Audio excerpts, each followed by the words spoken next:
Awal ceritanya tuh memang jadi gimana ya, Mas Dodi ya kayaknya kalau itu ya. Jadi kan aku memang dulu brand ambassador-nya RWS gitu. Jadi aku memang punya kerjasama sama RWS tuh dari waktu itu.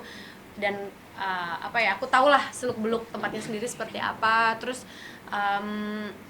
tiba-tiba di saat gerbang ini sudah terbuka gitu untuk kita bisa secara internasional tuh kita bisa keluar masuk, bisa terima nggak pakai karantina dan segala macamnya gitu kan, itu kan selalu jadi pertimbangan orang untuk bisa traveling kemanapun. Jadi RWS tentunya dengan Indonesia sebagai salah satu negara terdekat dengan penduduk yang segitu banyaknya dan banyak sekali klien-kliennya yang dari Indonesia, mau menyajikan sebuah pertunjukan yang mungkin nantinya akan dia bikin terus gitu dengan penyanyi-penyanyi lainnya, tapi dia pengen aku sebagai yang ngebuka nih buat acaranya ini sendiri, untuk Grab ngidupin lagi segala macam lah, the relationship in between two countries dan segala macamnya.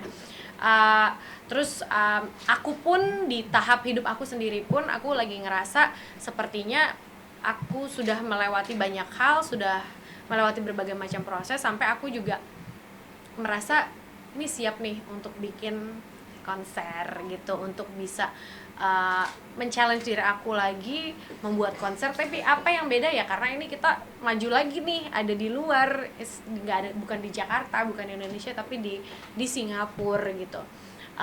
Dari situ ya, dari manajemen tentunya diskusi sama aku apakah aku mau dan siap atau tidak. Tapi aku rasa ya ini kayaknya sebuah kesempatan untuk aku juga bisa berbagi, nge-share diri aku yang baru dan segala perjalanan yang sudah aku lewati nih BCL nih ada nih sekarang judulnya Blossom gitu. Dari yang ya itu udah terpuruk, kita berusaha bangun, berjalan lagi, melangkah lagi, sampai akhirnya aku bisa bilang sekarang aku ready to blossom gitu. Dan itu akan aku tuangkan di konser ini sendiri. Jadi ya nggak banyak diskusi yang panjang dengan tim manajemen, karena mereka juga kayak amat sangat maksudnya secara venue, secara apa ya, mereka ngomong ke kitanya tuh udah, mereka emang mau sekali gitu, dari RWS itu emang mau. Jadi aku juga I'm excited kalau ada yang mengajak aku seperti itu, dan aku juga mau memberikan yang terbaik gitu. Jadi dengan diskusi-diskusi ini ready nggak, kita tanya music director, creative director, semua nih kita, jadi semuanya excited jadinya, karena ini kan kayak baru lagi gitu. Jadi ya udah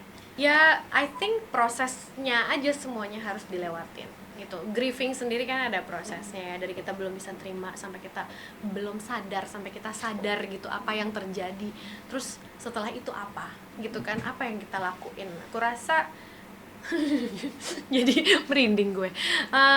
Aku rasa segala proses itu aku lewatin dengan cukup sabar terhadap diri aku sendiri gitu. Jadi sedikit demi sedikit aku coba mengenal aku, kan aku identik, I'm sorry to bawa ini lagi ya, cuma maksudnya dari awal aku berkarir sampai ke 2020, aku menikah 2008, udah sama Ashraf dari 2007. Jadi dari karir nyanyi aku tuh semuanya ada perannya almarhum di dalam perjalanan aku, dan identik kan. Kita berdua tuh identik, orang tahu nih mereka sama-sama. Jadi untuk tiba-tiba sendiri menjadi diri yang pure sendiri itu kan nggak mudah gitu, sulit. Jadi aku harus mengenal lagi diri aku sendiri ini seperti apa, berdiri sendiri seperti apa, tidur sendiri seperti apa, makan sendiri seperti apa. Jadi dari situ ya aku mencoba mencari apa yang dari diriku yang lama yang bisa aku bangkitin lagi semangatnya, dan apa yang aku temukan di perjalanan itu untuk bisa membentuk diri aku a better one sekarang sendiri. Yang pasti I'm very excited bahwa ada my first international solo concert ada di Singapura. It's an intimate concert di RWS. Jadi persiapannya kalau ditanyain ya mungkin kalau sekarang nih aku lagi gencar-gencarnya mempersiapkan fisik.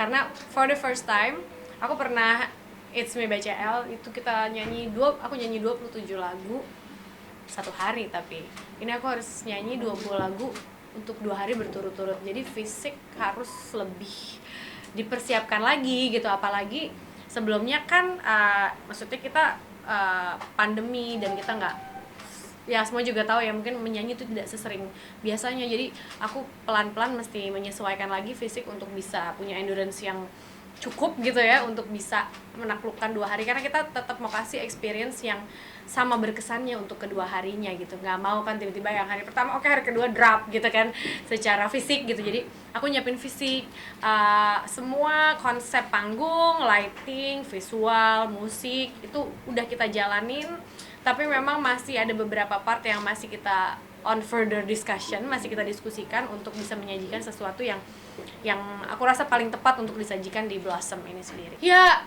karena gini loh, maksudnya lagu aku kan dari tahun 2000 berapa gitu ya, 2006 gitu, 2007 sampai ke sekarang ya. Challengingnya mungkin bagaimana menyajikan lagu itu dalam bentuk yang baru gitu ya. Tentunya itu kerja kerasnya Ronald Stevens sebagai music director untuk bikin itu lebih keren, lebih sekarang, lebih baru, tapi tidak menghilangkan si lagunya ini sendiri. Karena kan lagu aku banyak lagu sing along, orang pengen bisa nyanyi bareng sama aku di lagu-lagu aku, lagu-lagu cinta. Gimana cara kita nge-package itu jadi sesuatu yang baru tapi nggak kalah nikmatnya didengerin seperti yang dulunya gitu. Nggak orang keganggu gitu. Kalau misalkan kalau dirubah kok jadi gini lagunya gitu misalnya, itu aja sih untuk memperbarui. Karena kalau aku mainin dengan aransemen yang lama, orang udah sering dengar, udah pernah nonton segala macam. Ini kan kita pengen sesuatu yang baru dari situ. Terus ya fisik berkaitan dengan segala sesuatunya gitu, dalam arti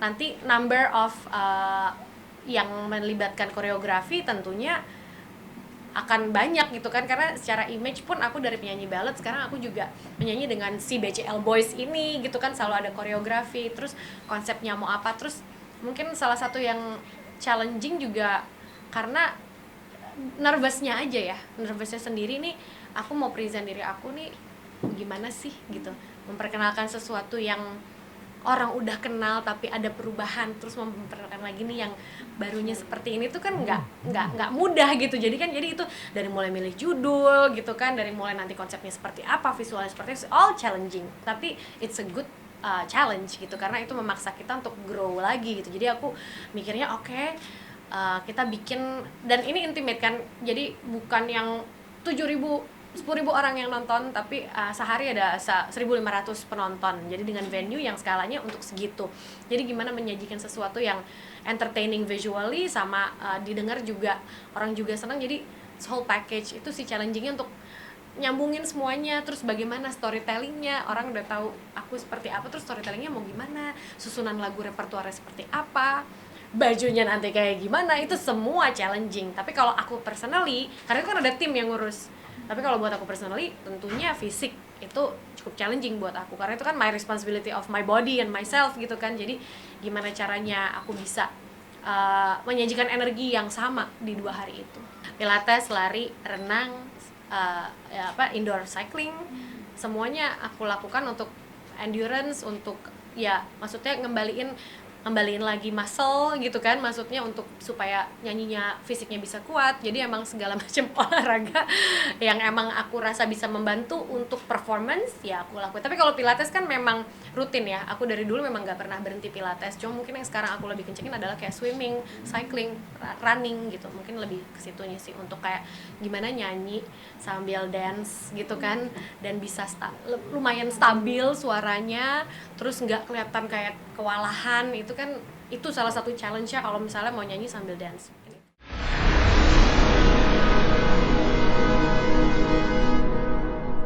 Jadi jangan lupa untuk subscribe Cumi Cumi. Ditekan ya tombol lonceng merahnya.